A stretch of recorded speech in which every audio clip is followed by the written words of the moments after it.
What's good? It's Woog. We have a featherweight title bout where the two-time champion and current champion is defending his belt against somebody who now has the chance of becoming a three-time IBF featherweight champion. We've got Leigh Wood, 27 wins and 3 losses, defending his WBA featherweight title against the former two-time IBF featherweight champ Josh Warrington, 31 wins, 2 losses, and 1 draw. Leigh Wood is coming off of recapturing his WBA featherweight title against Mauricio Lara, who had knocked him out in the 7th round in the beginning of this year, February of this year. They rematched in May. Leigh Wood put on a boxing clinic against the devastating and ferocious Mauricio Lara, who came in over the weight limit, a few pounds over the weight limit, and therefore was already stripped of his WBA belt. Leigh Wood had a decision to make. Do you move forward with this fight? Even though the guy weighed in a few pounds heavy, Leigh Wood chose to, and again, he put on a boxing clinic against Mauricio Lara to recapture the WBA belt. And here, he's defending against Josh Warrington, who a few years ago, if they were to have made Leigh Wood versus Josh Warrington, I would have picked Josh Warrington to win the fight. I mean, he had earned the belt against Lee Selby, defended it successfully against Carl Frampton, Kid Galahad, Sofane Tukaut, and was one of the most exciting fighters in the sport. I mean, look at how intense and action-packed his fights were against Lee Selby and Carl Frampton. He was an absolute handful.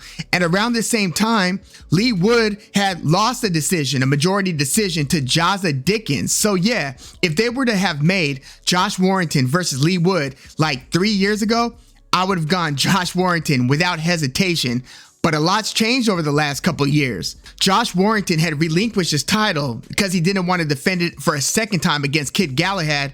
Ended up fighting Mauricio Lara, the then very little known Mauricio Lara, who ended up splattering Josh Warrington, shocking upset knockout in the beginning of 2021, and then they ran it back, but the fight was stopped in the 2nd round due to head clashes that ended up causing a nasty cut, multiple nasty cuts over the eyebrows of Mauricio Lara. So that rematch was stopped early, but then Josh Warrington was given another title opportunity against Kiko Martinez. Josh Warrington ended up stopping Martinez in the 7th round and then defending that belt against Luis Alberto Lopez and lost a close majority decision in Josh Warrington's hometown of Leeds, England. That's how Luis Alberto Lopez became the IBF featherweight champion. And here we are with Josh Warrington getting another crack at the title, this time against Leigh Wood. And it's interesting because, look, I've respected Josh Warrington's career for a long time. Again, I thought that he was one of the most exciting fighters around the time he had beaten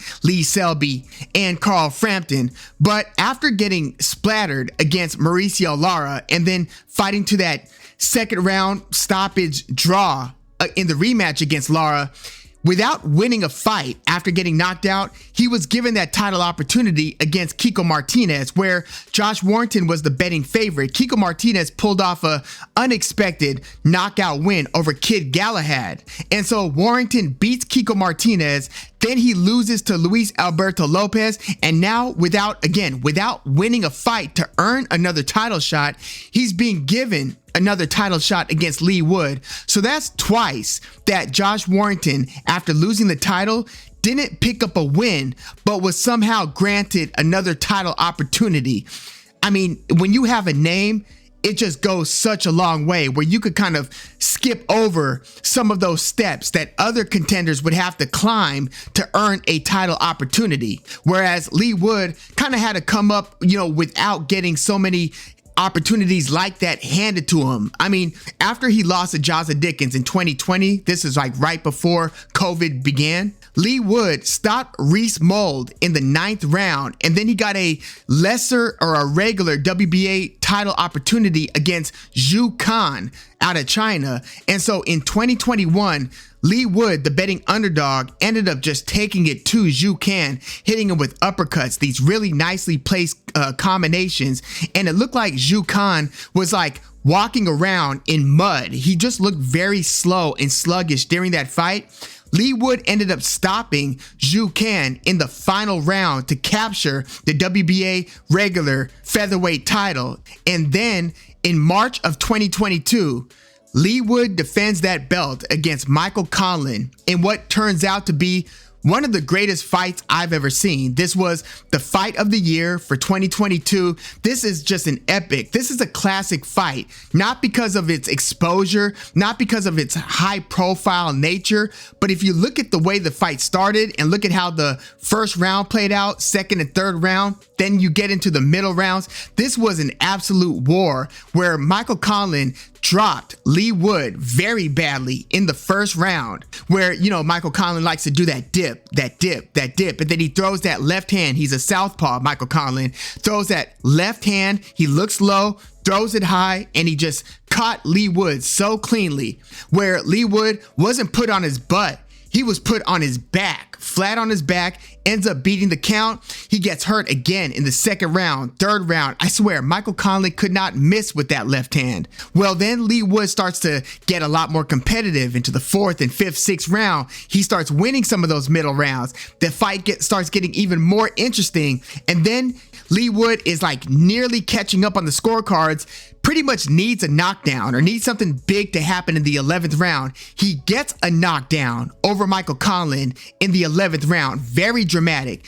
And then it's anybody's guess who's winning the fight heading into the 12th round. And then Leigh Wood delivers a 12th round knockout where he knocks Michael Conlan unconscious out of the ring into the arms of Michael Conlan's brother in Leigh Wood's hometown of Nottingham, England, to retain the WBA featherweight title. This was such a dramatic scene, and it would be another year before Leigh Wood would get back into the ring. It was almost a year between the time he knocked out Michael Conlan in the 12th and then fought Mauricio Lara that first time, where I thought Leigh Wood was winning the early rounds against Mauricio Lara. And keep in mind, this was that Leigh Wood versus Michael Conlan fight was a type of fight that takes fights off of your career. Like, it's one of those fights that I believe ages you. Just an all-out war where both fighters, you could tell at different times, wilted. And, you know, there were like 2 or 3 times I thought that Leigh Wood was about to be stopped by Michael Conlan. But again, he scores that 12th round knockout, and then he's outboxing Mauricio Lara in the early rounds. And again, Mauricio Lara is already a feared fighter by this time. So I was very interested to see how Leigh Wood versus Mauricio Lara would play out. Mauricio Lara had already devastatingly knocked out Josh Warrington in, again, one of the biggest upsets of the year and one of the best knockouts of the year. So Leigh Wood is doing pretty well. Mauricio Lara is looking to land a big shot. He ends up, getting in an exchange where Mauricio Lara, in like the third punch of the exchange, throws a left hook with a delay on it, catches Leigh Wood cleanly, drops him dramatically in the 7th round. Leigh Wood beats the 10 count, but his trainer throws in the towel with like 5 seconds remaining in the round. Mauricio Lara scores the knockout win, becomes the WBA champion, the WBA featherweight champion, and then they run it back a few months later, and that's when Leigh Wood, in my opinion, boxes the best fight of his career, just in terms of putting all the components together. He put on a clinic against Mauricio Lara to recapture that WBA featherweight title, where, again, Mauricio Lara weighed in heavy, lost his title on the scale, so it was only Leigh Wood who would have an opportunity to win that WBA featherweight title. And I thought that Mauricio Lara, he didn't look like his total self to me. I thought that he was a little bit too sluggish, too reliant on hitting the home run rather than putting your combinations together in the way that he was in that first fight against Josh Warrington. If you look at that Mauricio Lara versus the Mauricio Lara who fought Leigh Wood in the rematch, not the same fighter, in my opinion. So I wonder where Mauricio Lara goes from here. 1, I wonder if he's going to fight at featherweight again.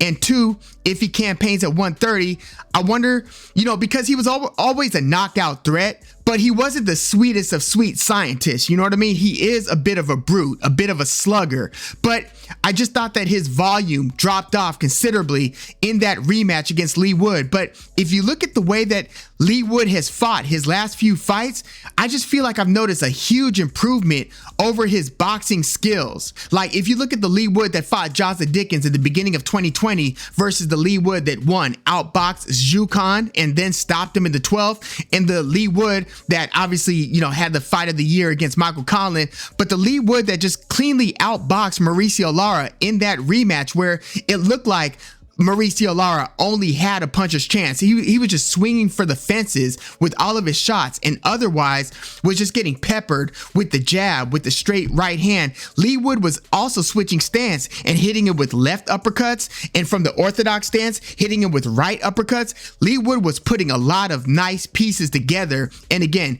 he pulled away on the scorecards, winning a unanimous decision win over Mauricio Lara. So I think that Leigh Wood has improved drastically in his last few fights. And it's interesting because he's in his mid-30s. So this is kind of the twilight of his career. And boy, is he like finishing that career with a bang. And I presume he's going to get paid more in this upcoming fight against Josh Warrington than he has in any other fight for his career. That's my assumption, just given the profiles of both fighters at this point. The fight's going to take place in Sheffield, England, so it's kind of a bit of a neutral ground.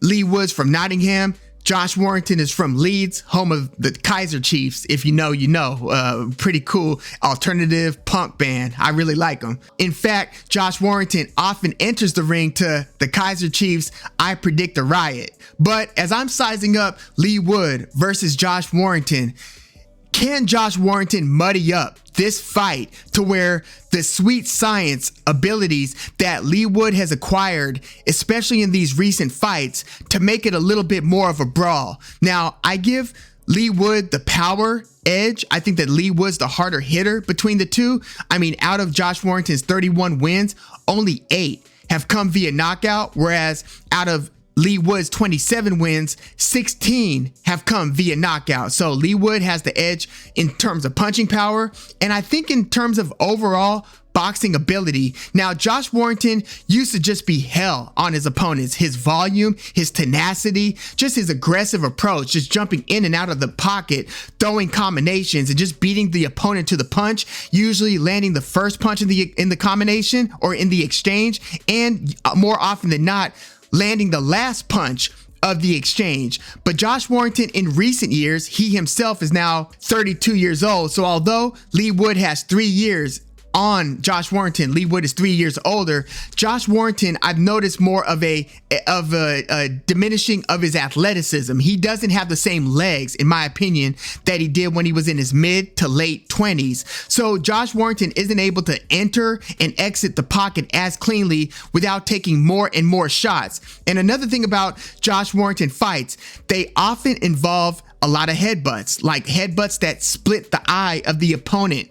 Not that Josh Warrington's never been cut with some of those headbutts, but if you look at his fight against Kid Galahad suffered a cut due to the headbutts. In the rematch against Mauricio Lara, again, that fight was stopped due to headbutts. The fight after that against Kiko Martinez suffered a nasty cut due to head clashes. And most recently against Luis Alberto Lopez received a cut early in the fight and got headbutt a couple more times where another cut opened up. I mean, it's just been a very unfortunate trend in Josh Warrington fights. The way that he enters the pocket, he usually bends his knees and he's coming in a straight line, and he's coming in like at eyebrow to eyebrow level with his opponents, and he's usually getting low to then come up with his head and explode high. So you could argue, I mean, I don't think that these are intentional headbutts. If there was an intentional headbutt, my guess is that it was the one against Mauricio Lara, because I was surprised that Josh Warrington was willing to fight in that rematch against Lara, given what happened in the first fight. Go back and rewatch Josh Warrington versus Mauricio Lara. That was devastating. I was wondering if Josh Warrington might retire right after that fight. It was just that bad because he got hurt badly and dropped early in the fight, got beaten up and hurt multiple times throughout that fight, finally got knocked unconscious in the 9th round. It was so bad for Josh Warrington. But yeah, those headbutts in recent fights have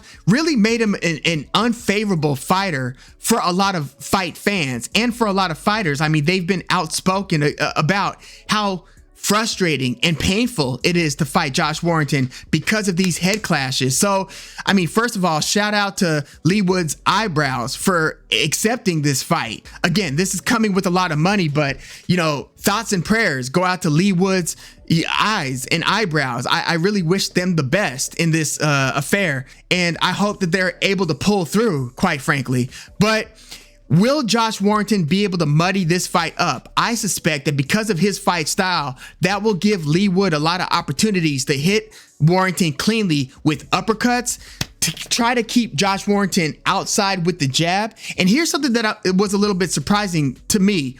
I thought that because of their fight styles and their postures, stances in the ring, I assumed that Leigh Wood was a slightly taller fighter with the longer reach.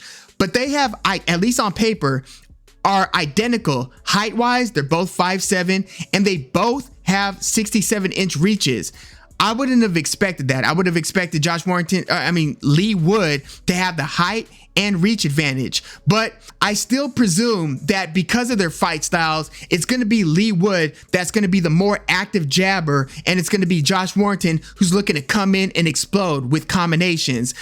If this turns out to be a fireworks type fight where they're both just throwing a bunch of punches, Josh Warrington's got a good chance at winning this one. Like, I know that Leigh Wood is a greater than 2-1 favorite.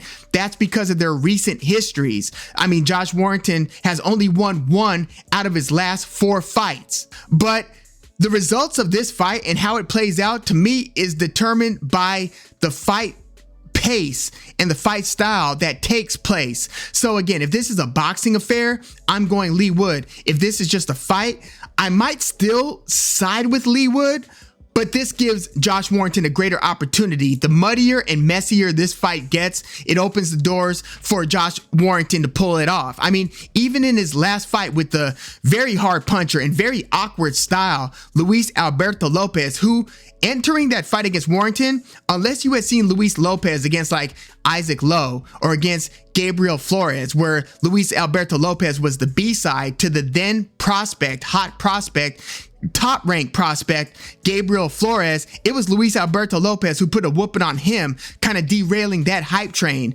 That was his calling card going into that title challenge against Josh Warrington. But again, Luis Alberto Lopez pulled it off in Leeds, England. I didn't expect him to get the love on the scorecards, but he did. Majority decision. But it was a very competitive and close fight where Josh Warrington actually hurt Luis Alberto Lopez multiple times in that fight. I thought that Josh Warrington fought Lopez more competitively, obviously, than Michael Conlan did, but even more competitively than Joet Gonzalez just recently did. I mean, even though that was a very close fight as well. So I'm not totally counting Josh Warrington out of this fight with Leigh Wood.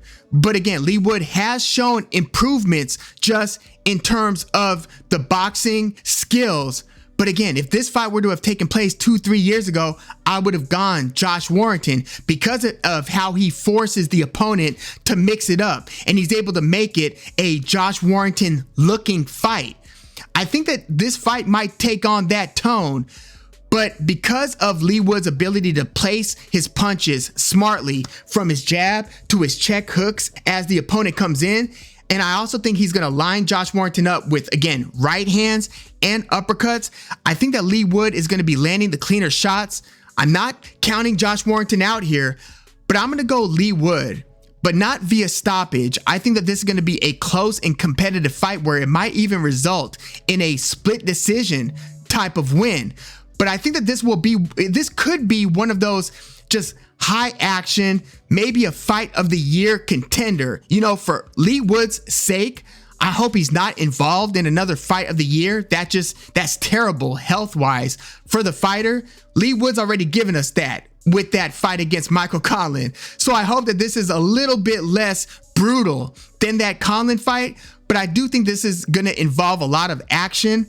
And I think that Leigh Wood is going to once again pull it off, but this time by the skin of his teeth. I think this is going to be a very close decision win for Leigh Wood, and he will retain his WBA featherweight title. But yeah, let me know your thoughts on Leigh Wood versus Josh Warrington. Not only who you think will win and how, but size up the featherweight division, because this is one of the funnest divisions in terms of the amount of talent that you have in the division. And I often say, I wish that Emmanuel Navarrete was still in this division. It would just make it that much more interesting.